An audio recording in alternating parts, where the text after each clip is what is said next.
Ce shiur est dédié pour la refoua shlema et rapide de Myriam Bat Elisheva. Alors la question de Dan David, les midot, c'est-à-dire les traits de caractère. Donc on a tous des mauvais traits de caractère et des bons traits de caractère. Et il nous a donné les bons pour corriger les mauvais. Dans cette mitzvah qu'il y a de corriger les mauvais traits de caractère et d'amplifier les bons, est-ce que c'est un moyen qui nous permet d'arriver à autre chose et c'est tout? Et si oui, comment exactement? Ou bien, est-ce que non, c'est en soi déjà une mitzvah grâce à laquelle on a droit au Olam Haba? Réponse, c'est les deux. Et je vais expliquer bien. Bezrat Hashem. Rabbi Chaim Vital, l'auteur de toute la Kabbalah, l'élève de Rabbeinu Hari, écrit un livre qui s'appelle Sharei Kedusha, le portail de la sainteté. Et là-bas, il explique très bien cela. Il dit que, j'ai déjà expliqué ça une fois ici, je vais répéter, il dit que il y a 4 lettres du nom de Dieu, qui sont donc la sainteté, et par rapport à ça, il y a 4 forces négatives. Parce que Dieu a créé le bien et le mal, et l'un correspond à l'autre, en bien et en mal. Donc par rapport à chacune des lettres du nom de Dieu, Yud-Ke Vav-Ke, il y a une force négative. Quelles sont ces forces négatives? Ce sont les midot, les mauvaises midot. Quand je dirais de midot, c'est-à-dire les traits de caractère, les mauvais traits de caractère, les mauvaises midot. Et il donne 4, donc il dit qu'il y a 4 branches principales. Il y a des dizaines de mauvaises midot, mais tous sont attachés à une de ces 4 branches, une de ces quatre catégories, qui correspondent aux 4 bases par lesquelles le monde a été créé. Il y a 4 bases. C'est pas que la matière, c'est disons l'agent qui crée la matière. Il y a 4 bases qui créent la matière. Le feu, l'air, l'eau et la terre. Je ne parle pas des éléments chimiques. D'accord? Les éléments chimiques, c'est déjà de la matière en elle-même. Je parle maintenant de ce qui agence tout ça. Il y a une base spirituelle. Quand on parle du corps, c'est écrit qu'à la résurrection des morts, le corps va réintégrer, l'âme va réintégrer le corps et le corps se lève. Beaucoup de commentateurs disent que ce n'est pas le corps, le steak. Le steak, il est mort, un point barre. C'est l'élément steak, l'élément spirituel qui fait qu'il y a un steak. D'accord? Comment expliquer cela? Ce n'est pas la matière en elle-même, c'est ce qui fait qu'il y a la matière. Bon, c'est profond, je ne vais pas rentrer dans autre chose maintenant. Alors, il y a 4 bases de ce monde-là. Et dans ces bases, tu as le côté positif, côté négatif. Côté positif correspond aux 4 lettres du nom de Dieu. Côté négatif, aux 4 mauvaises catégories de midot, qui correspondent donc à ces 4 éléments, qui sont, comme j'ai dit, l'eau, le feu, la terre et l'air. L'eau, c'est l'envie. Les envies. D'accord? Toutes les envies, ça ne manque pas. Surtout notre génération qui est un monde où on exacerbe des envies sans cesse, on veut créer des nouveaux besoins, donc c'est une chose courante et connue. La terre, c'est la force d'inertie. Le matin, tu te leves de ton lit, même tu veux, tu ne peux pas. D'accord? Il faut un certain temps de décollement. Ou la paresse, d'accord? Maintenant, tu étudies, il faut prendre un livre, il faut se lever à prendre le livre. Ou tu étudies, il faut se mettre comme ça, tu préfères être comme ça. D'accord? Ou refaire, reprendre. D'accord? Les paresses, on pourrait faire des cours là-dessus, c'est un agent très, très, très, très grand. J'avais un cours, une fois, je l'appelais l'ennemi public numéro 1.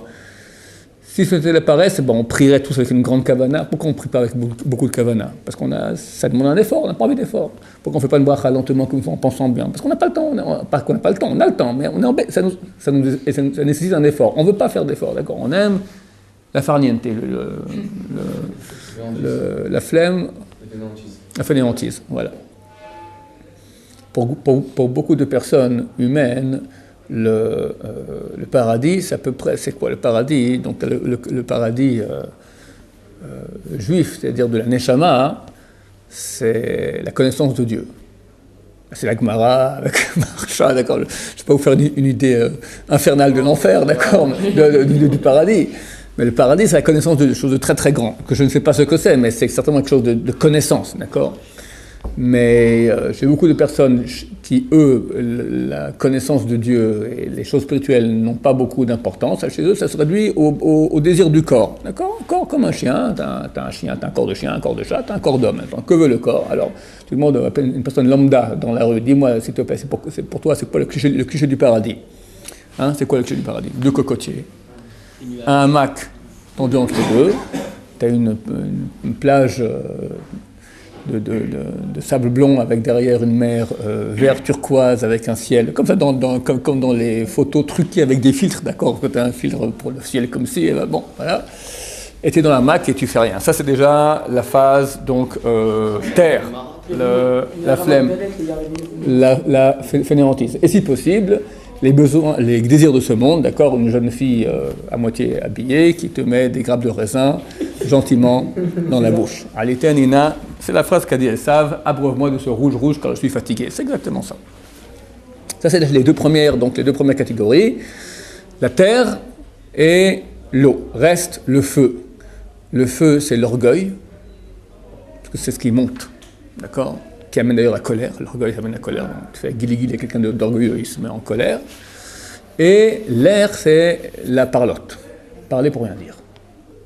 Parler pour rien dire. On parler. Et bien sûr, quand on parle pour rien dire, on parle beaucoup. La sonara, les mensonges, on se vante, etc. Oui. Daniel, il ramène exactement que l'air, ça représente tout ce qui est moquerie. La sonara, il ramène aussi que la terre, ça représente aussi la tristesse. C'est ensemble, exactement. C'est juste la fainéantise et la tristesse, ça va ensemble. Quand quelqu'un il est heureux, alors il est plein d'énergie, d'accord. Ça, c'est Rabbi Chaim Vital. D'où il amène ça? Peut-être du Zohar, j'ignore. Rabbi Chaim Vital. Charek Toucha, c'est un livre qu'on peut acheter dans le commerce. C'est pas de la Kabbalah au dos, c'est un truc très simple, voilà. C'est un livre qui n'est pas de Kabbalah. C'est un livre qui explique comment ça fonctionne un peu. Alors il explique là-bas que les 613 mitzvot sont quelque part comme des plantes qui sont plantées dans ces 4 bases. Il y a une base duquel sortent les mitzvot.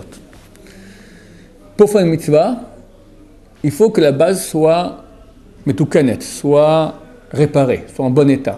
Sinon, on ne pourra pas faire la mitzvah comme il se faut bien. Tu n'as pas dans la Torah des mitzvot concernant les midot. Tu n'as pas.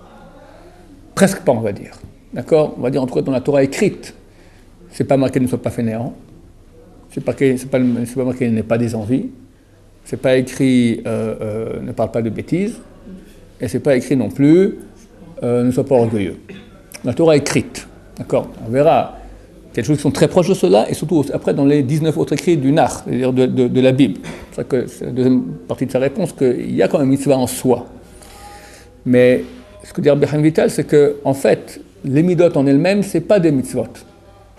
La mitzvah, c'est 613 mitzvot. Mais afin de pouvoir les réaliser, il faut que les midot soient réparés. Sinon, on sera empêché. Par exemple, prends n'importe quelle mitzvah. Forcément, quand on va faire une mitzvah, tu auras une résistance. La résistance qui viendra, il y a 2 résistances. Il y a une résistance qui vient des forces du mal, carrément, on veut t'empêcher, d'accord? Mais ce n'est pas notre niveau, rarement, on va dire.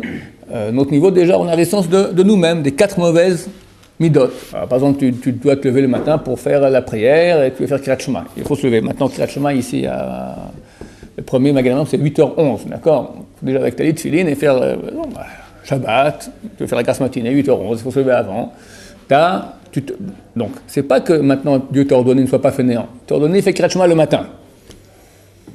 Mais toi maintenant, pour faire cette mitzvah, tu te heurtes à la fainéantise, et donc il y a ici conflit.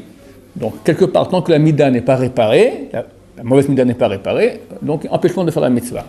On va te dire maintenant, la Torah te dit, tu n'as pas le droit de regarder des filles. Bon, mais toi, tu as une envie. D'accord? Alors, Dieu n'a pas écrit dans la Torah, tu n'as pas le droit d'avoir d'envie. Chazal en parle, le Nach, comme je dis, les proverbes, etc. Il y aura beaucoup de textes là-dessus, mais la Torah en elle-même, ce n'est pas écrit. C'est marqué Kedoshim, vous serez saints. Les commentateurs expliquent c'est quoi ça? C'est se séparer des envies terrestres, d'accord? Amoindrir nos désirs de plaisir terrestre. Mais c'est déjà une explication. En soi, maintenant, il n'y a pas un lave de Horat, un lave, c'est-à-dire un interdit te disant si tu as une envie terrestre, boum, d'accord. Non, c'est pas comme ça. Mais beaucoup d'interdits proviennent de cela. On te dit de manger cachère. On te dit de ne pas regarder des filles qui sont pas, une femme qui n'est pas la tienne. Enfin, ils sont en relation avec toutes les femmes interdites. Toutes ces choses-là se heurtent à la mida, des envies. La colère. Pas marqué dans la Torah, ne te mets pas en colère. On nous récite, on nous raconte des histoires où des gens se sont mis, comme Moshe Rabbeinu ou d'autres se sont mis en colère et on fait des erreurs. On voit que c'est une chose qui est mauvaise. Mais c'est pas marqué que tu ne te mettras pas en colère. Maintenant, je ne sais pas, par exemple, c'est écrit qu'il ne faut pas maudire son prochain. Et qui se met en colère, il va commencer à insulter, à maudire. Donc de nouveau, la mitzvah c'est un détail. Mais pour pouvoir faire ce détail-là, il faut que la base soit OK. Donc, pour répondre à ta question, les mitzvot sont oui un moyen. Un moyen de quoi? D'arriver à faire les mitzvot. Et le mérite sont pour les mitzvot, pas pour le moyen. Ça, c'est le premier côté. Maintenant, je dis les deux, parce que d'un autre côté, oui, il y a aussi un mérite pour les mitzvot. Un mérite pour les midot. Le Gaon de Vilna, il a écrit un livre de Moussar qui s'appelle Even Shema. Il met la barre très très haut. Le Gaon de Vilna, d'accord? Alors, le premier truc qu'il écrit là-bas, il dit que casser les midot, c'est tout le sens de la vie et le fruit de Olam Haba. C'est tout le sens de la vie, et le fruit de Olam Haba. C'est-à-dire qu'à la rigueur, les mitzvot n'ont presque pas de poids. C'est le contraire de ce que je viens de dire maintenant, d'accord? Les deux sont vrais. C'est-à-dire, tu as du mérite pour les mitzvot. Mais pour les faire, il faudra forcément que tu casses tes mauvaises midot. Et c'est ce travail-là qui est le travail difficile. Faire une mitzvah, c'est pas trop difficile. La plupart des mitzvot, on peut les faire, d'accord? La vraie bataille, elle est casser la midot. Casser les mauvaises midot. Et là, c'est un travail d'une vie. Chacun, il a des mauvaises tendances. Il est à l'aise là-dedans. Et s'il ne fait pas un travail à long terme, tous les jours un peu, de changer ses midot, il devient une bête féroce, un tordu de première. Et j'ai vu il y a quelques semaines, c'était du Rav de Ponovitch, pas le premier, pas le dernier, un des premiers rabbinim de Ponovitch encore en Europe. Il écrit qu'il faut étudier du Moussar tous les jours. Donc Moussar c'est quoi? Moussar ce sont des textes qui vont travailler très simplement les midot. D'accord? On va pas te faire un Moussar, fais Kirashma le matin, fais les mitzvot. Ça c'est, on travaille les midot. Elle fait des hantises, l'orgueil, devient humble, comprend quel est le vrai but de ce monde-là et arrête d'être attaché au plaisir éphémère de ce monde qui passe. Ça, c'est du moussard. Il dit, il faut faire comme tous les grands de ce monde. Il faut étudier du moussard tous les jours. Et au bout de quelques années, tu peux voir la différence entre quelqu'un qui étudie du moussard. Tu vois sa tête. Tu peux voir que celui-là, il étudie du moussard, celui-là, il n'étudie pas du moussard. Et c'est flagrant. J'ai regardé, c'est flagrant. Flagrant. En quoi c'est flagrant? Quelqu'un qui n'étudie pas le moussard, il vit sa vie de façon machinale. Chaque jour ressemble à l'autre. Il n'y a pas un travail de midot grand. Ça veut dire que chaque fois que dans sa vie, il va être heurté à une chose qui va contre sa mida, eh ben, il va mettre de côté l'ordonnance de Dieu et faire ce qu'il a envie. Il est paresseux, il parle. C'est un paresseux, il est fainéant. Il parle de tout et de rien sans cesse. Il critique un peu partout, d'accord? Il est orgueilleux. Et il regarde les filles, il a des envies, etc. Tu peux voir son comportement comme c'est un type, il ne fait pas attention à lui-même. Il vit machinalement, il peut être gentil, il peut être sympathique, mais c'est un type qui ne fait pas attention, il est grossier, il ne fait pas attention à lui-même, il est grossier. Il peut être super religieux, mais c'est un religieux tordu, qui croit qu'il fait des choses bien, mais en fait, il n'écoute que... il n'écoute que ces midot. Des fois, les midot peuvent te pousser à étudier beaucoup de Torah, pour qu'on t'appelle un Talmid Chacham, etc. D'accord? Ou tu as fait un don très grand, et voilà, t'es un monsieur. Tout ça, c'est ton orgueil qui t'y pousse. Quelqu'un qui étudie Moussar tous les jours, sa prière, tu le vois en train de prier, c'est une prière. C'est pas une récitation. Tu lui fais guili, il s'excuse. Il s'excuse. C'est toi qui dois t'excuser. C'est lui, je m'excuse, peut-être que je vais faire quelque chose. Tu vois, il se travaille. C'est pas... ça se voit très bien. Ça se voit très bien. on peut voir quelqu'un qui étudie Moussar, parce que ce type-là, il se travaille, il se purifie, il fait attention à sa relation avec l'autre, il est très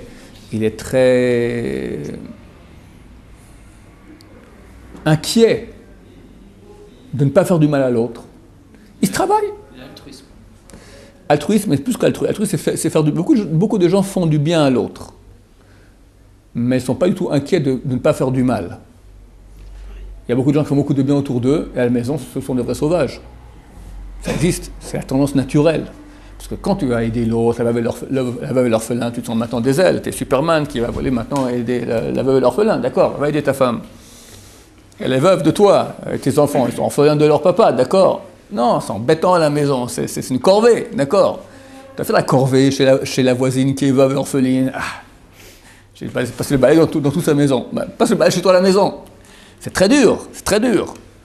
Il y a un travail à faire. On ne peut pas se fourvoyer, parce que de même qu'on a des midotes qui sont mauvaises, on sait des bonnes maintenant. Quand les midotes bonnes veulent s'exprimer, mais vu qu'on ne travaille pas, on est pris par de mauvaises midotes, alors les mauvaises midotes, elles vont utiliser l'énergie des bonnes midotes, très souvent à mauvais escient. Il va faire de la tzedaka, s'il veut donner, il donne, mais il faut que tout le monde le voit, d'accord. Il va aider la veuve et l'orphelin, mais ça dépend de sa famille, d'accord. Des choses où il a l'impression qu'il fait une mitzvah, mais en fait, encore une fois, il nourrit ses mauvaises midotes. Sans travail de moussard quotidien, pas besoin de beaucoup, 10 minutes par jour, mais faire les 10 minutes par jour, où ça remet les pendules à l'heure. Tous les jours, on nous rappelle de nouveau, attention à ton comportement, attention aux choses essentielles, attention aux petites choses. Tu te travailles. Au bout d'un moment, ça fait une petite marque quotidienne qui, au bout d'un moment, donne ses fruits. C'est clair, il n'y a aucun doute là-dessus. On dit 30 minutes. Oui, si possible 30 minutes. Mais tu connais l'histoire. Un type est venu voir une fois le Rav Israël Salanter. Le Rav Israël Salanter, c'est un des grands qui a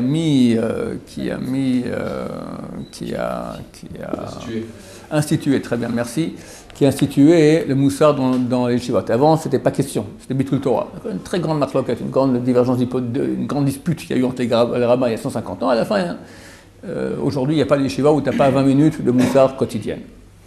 Et lui, donc, c'est lui qui s'est battu dans ce sens-là. Un jour, quelqu'un est venu le voir, lui a dit, un homme d'affaires, il lui a dit, écoutez, j'ai pas le temps. Je suis très très pris, j'ai que 10 minutes par jour où je peux étudier. Qu'est-ce que j'étudie? Alors, il a dit du moussard. Quand il est parti, ses élèves lui ont demandé, je ne comprends pas qu'il faut de Rav. Ce type-là, il a que 10 minutes, il va faire que du moussard, il faut faire un peu de chumash raché, un peu de gemara, un peu de halakha, enfin, qui sache. Qui étudie 10 minutes de moussard par jour, il verra qu'il a beaucoup plus que 10 minutes pour étudier. Ça veut dire, le moussard, ça change la personne. Quelqu'un qui dit qu'il a que 10 minutes, c'est un menteur. Il y a beaucoup de gens qui m'écrivent comme ça, j'ai pas le temps. Quoi, j'ai pas le temps? Combien de temps on perd? Combien de temps on perd? Si on étudie du moussard là-dessus, on commence à faire attention à chaque minute. Quelqu'un il va boire un café. Combien de temps il prépare le café, il discute un peu, il revient, tout ça. Il y a 2 minutes qui sont partis de Torah, 2 minutes. 2 minutes. Donc tu fais combien de cafés par jour? On fait bien 5 ou 6, ça fait déjà 10 minutes. Au bout de la semaine, ça te fait déjà, sans Shabbat, déjà 1 heure. 1 heure. 1 heure de perdu pour aller faire son café. Et je suis gentil quand je dis 2 minutes. Non, mais les 1 heure, c'est pas 1 heure consécutive. 2 minutes, c'est pas 1 heure. Le Tzara est intelligent, on ne va pas dire maintenant, perds 1 heure. Ça, non, mais tout le Torah, je dois étudier. Tu prends 2 minutes, par-ci, par-là, au bout d'un moment, ça fait énormément. Oui, mais je ne vais pas étudier 2 minutes, après, ça veut rien dire étudier 2 minutes. Les 2 minutes, toi, tu es en train d'étudier maintenant, n'est-ce pas? Maintenant, tu t'arrêtes pour aller faire un café. Ah, okay. Le café, il prend 30 secondes ou il prend 2 minutes et 30 secondes? S'il prend 2 minutes 30 secondes, tu as perdu 2 minutes. À la fin de la semaine, tu as perdu 1 heure. C'est énorme. Et ça sert pour, je te dis maintenant pour le café, on peut faire des calculs quotidiens. Le Gaon de Vilna, il pleurait à chaudes larmes Yom Kippour pour les 8 minutes qu'il avait perdues durant toute l'année, de Bitul Torah. 8 minutes. Nous, sur une matinée, on n'a pas perdu 8 minutes, on peut faire des... D'accord, on est content qu'il n'y ait eu que 8 minutes de Bitul Torah. Bon. Donc, s'il n'y a pas de moussard, forcément, les midot ne se réparent pas, on ne peut pas faire les mitzvot, maintenant. Le deuxième point que je voulais dire, que les mitzvot en elles-mêmes, comme dit le Gaon de Vilna, il y a aussi un grand mérite à cela. Comme il dit, c'est le fruit du Olam Haba. Et il y a beaucoup d'indications dans le Nar, dans les écrits de Chazal, et même dans la Torah de façon un peu cachée, comme quoi il y a un grand accent là-dessus. On va dire la première chose, c'est Kedoshim Tiyu, celle d'être Kadosh. Le Ramban, il explique que c'est l'essentiel de toute la Torah. Et que toutes les mitzvot sont qu'un habit à cela. Ça va dans le même sens que se dit Rabbi Chaim Vital. L'essentiel de la Torah, ce que Dieu veut de nous, c'est qu'on soit saint, c'est-à-dire qu'on soit branché avec lui. Maintenant, je ne peux pas être branché avec lui, parce que j'ai d'autres envies. Alors, il faut que je répare ces envies. Et toutes les mitzvot, ce sont que des habits, c'est des choses qui habillent cela. Mais l'essentiel dans les mitzvot, dans tout cela, ce que Dieu veut, c'est qu'on soit branché avec lui. L'essentiel, c'est le travail des midot, c'est clair. Quand on travaille les midot, alors forcément après, les mitzvot, elles se font très facilement. Quelqu'un travaille sur les envies. D'accord, c'est facile pour lui après d'aller dans la rue et de pas regarder une fille. Mais s'il est poussé, il ne sait pas se retenir. Il a une envie, il ne peut pas ne pas se retenir. D'accord. Alors, il faut travailler là-dessus. Au moins sentir, voilà, j'ai une envie, maintenant, qui me dirige? Au moins quelqu'un qui lui dit Moussa maintenant. Même s'il tombe dans le panneau, il se rend compte qu'il tombe dans le panneau. Ah, ça ne va plus du tout, là. D'accord. Il se travaille, il sent que quelqu'un ne fait pas de moussard. Il vit. Tu diras, mais moi, tout va très bien, j'ai fait de mal à une mouche. C'est connu, plus quelqu'un se travaille, plus il voit qu'il a des problèmes. Celui qui dit moi, Baruch Hashem, je suis un type très bien, c'est-à-dire qu'il est très mauvais. Celui qui dit, le tzaddik, il se prend pour le pire des hommes. Le plus un type il est tzaddik, plus il voit qu'il a des millions de problèmes à régler. Et c'est vrai. Simplement, où il fait attention. Ok. Il comprend. Il faut comprendre une chose qui est très très importante. C'est légitime qu'on ait des milliers de choses à régler. C'est normal. On est créé être humain avec un gros yetzerara, des bonnes midot. C'est normal. Celui qui dit je suis un type bien, tout va bien dans le meilleur des mondes, non. Dit-il, je suis un type bien, tout va bien dans le meilleur des mondes parce que je travaille et je fais des efforts dans ce sens et lentement j'avance. Le but c'est pas d'arriver d'être sadique parfait parce qu'on n'y arrivera pas, mais d'avancer. Ça, cette mida-là, j'ai travaillé dessus, maintenant ça va un peu mieux. C'est extraordinaire, c'est un peu mieux. C'est extraordinaire. Il faut être indulgent, il faut être très exigeant, mais indulgent au niveau des résultats. Très exigeant dans le travail, je dois bosser. Je bosse. Maintenant, qu'il y aura des chutes, il y en aura. Des ratés, il y en aura. Et ça, il faut savoir prendre les choses avec bonne proportion. Que pas se dire, ah c'est terrible, j'y arrive pas, tant pis, je suis un nul, mieux vaut que j'y pense plus, et je continue ma vie tranquille, sinon ça me saoule, je deviens un déprimé. Ça c'est un des pièges. Ou bien se dire, pour chaque réussite, voilà, je suis le meilleur des hommes, tout va bien dans le meilleur des mondes. Non, il faut trouver le juste milieu qui te dit, voilà, t'es un type bien, Dieu t'aime beaucoup, tu fais du travail, dans cette mesure tu es choyé et aimé par Dieu, maintenant tu travailles, c'est bien, et sache que tu as encore du travail à faire.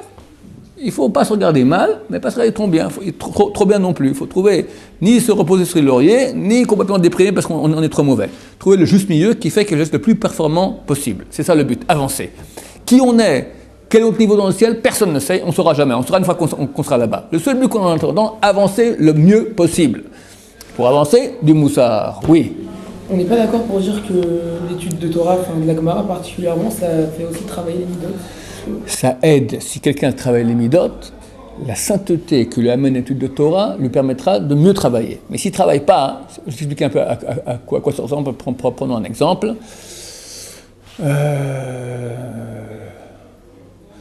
L'étude de Torah, c'est la pédale des gaz, l'accélérateur.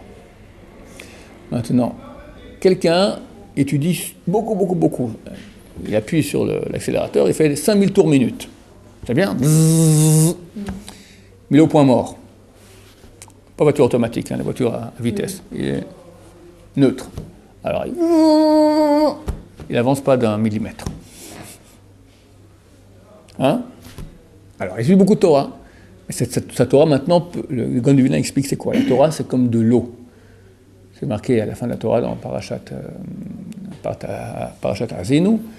Tizal katal imrati, Yarov kamatar l'écrive, Tizal katal imrati. Que descende ma parole comme de la pluie et qu'elle se répande comme de la rosée. D'accord? Ça, c'est la parole de Dieu, c'est la Torah. Et nous, on appelait Etz Hasadeh. L'être humain qui est Adam, Etz Hasadeh, c'est comme un arbre. Tu mets de l'eau sur un arbre, il pousse. Dit le Gaon de Vilna, la Torah fait grandir. Elle fait grandir. C'est clair, ça fait pousser. L'étude de Torah, elle fait grandir. Quelqu'un, il est petit en Torah, il est petit. Il est grand en Torah, il est grand. Il est grand. D'accord? Maintenant, si dans un arbre, maintenant, tu as une branche qui va tordue. On arrose, qu'est-ce qui se passe? Elle va encore plus tordue. Il faut venir maintenant que le faiseur de moussard vienne, et tac, il égalise. Il va élaguer, il va arranger, il va réparer, il va remonter. Et là, tu montes droit. Donc la Torah, elle fait grandir. Mais fait grandir quoi? Il y avait un petit tordu, il y aura un grand tordu. Alors il faut maintenant du moussard pour que ça pousse droit. Ça c'est le moussard. Et que le moussard peut faire cela. Je reviens à l'exemple de la voiture maintenant. L'étude de Torah, c'est la même chose, mais un autre exemple. Au lieu de prendre un arbre et de l'eau, on prend les gaz et la manette des vitesses, d'accord? Quand on enclenche la première, deuxième, troisième, une Ferrari t'en as 6 et dans un Boeing t'en as 20, d'accord? Alors plus tu mets du moussard, plus tu auras le travail que tu fais maintenant, d'étude de Torah, le moteur, d'accord, les tours minutes. Si tu mets une plus grande vitesse, ça ira plus vite. Les vitesses, c'est le moussard. Les vitesses, c'est ça qui permet d'avancer vraiment.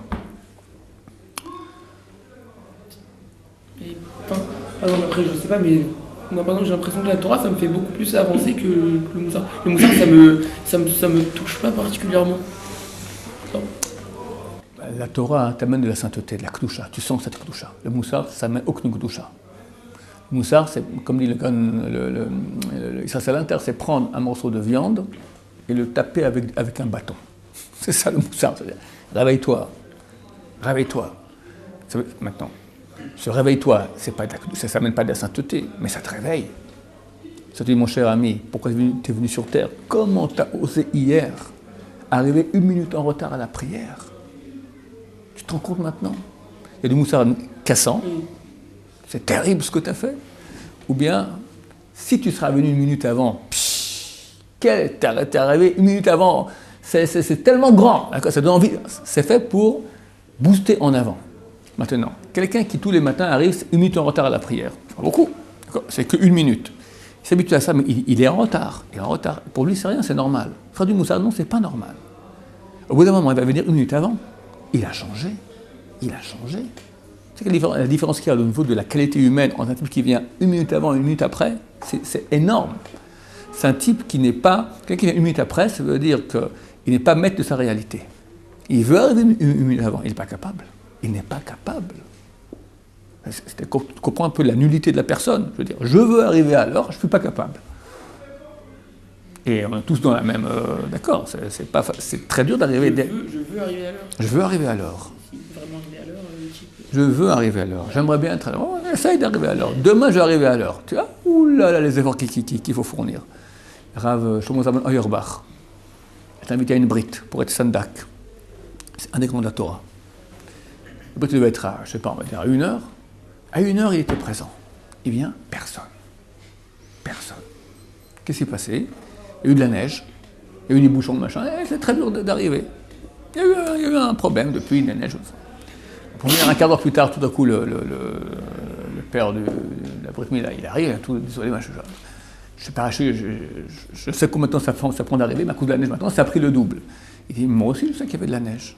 J'ai vu comme toi, moi j'ai pris le double, j'ai pris en considération que peut-être tu auras le double, et mieux vaut arriver un peu plus tôt que déjà un peu plus tard.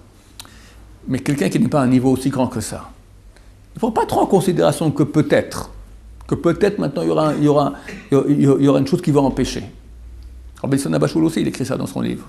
Il dit qu'un type qui se travaille, un type qui compte la fainéantise, il prend en considération qu'il peut y avoir des obstacles et il fait en sorte d'arriver bien avant.